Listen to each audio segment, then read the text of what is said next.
আমরা এখানে উচ্চারণ শিখতেছি কার? এ আর ই। এ আর ই।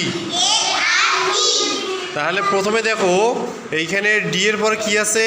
ই। ডি এর পরে বি এর পরে পি এর পরে পি এর পরে ই। পি এর পরে এল এর পরে ই আছে, মানে লেগ। তা প্রথমে আমরা এখানে দেখতেছি কি দেওয়া আছে, যদি ডি এর পরে ই হয় উচ্চারণটা কার মতো হইবি? এ কার দিয়ে। কার দিয়ে? এই ই এর উচ্চারণ হবে কার মতো? এ কারের মতো। কার মতো? তাহলে ডি এন ডেন,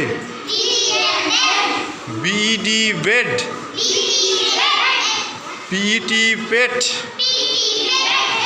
এলএজি লেগ। তাহলে এখানে ইয়ের উচ্চারণ কার মতো? এ কারের মতো, বাংলা এ কারের মতো। তা আমরা কি বললাম আরেকবার বলি, ডেন, বেড, পেট, লেগ। এবার পরে দেখো দেয়া আছে কার? এর উচ্চারণ। কার উচ্চারণ? তাহলে এর উচ্চারণ এখানে কার মতো হবে? C A N, can, M A N, man, H A hey, double P Y, happy, B A D bad. তাহলে আমরা কি শিখলাম এখানে? এর উচ্চারণ ক্যান ম্যান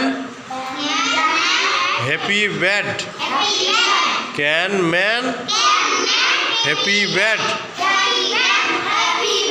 এগিন এগিন এগিন, আবার আবার আবার again. Den bed, pet leg, can man happy bad.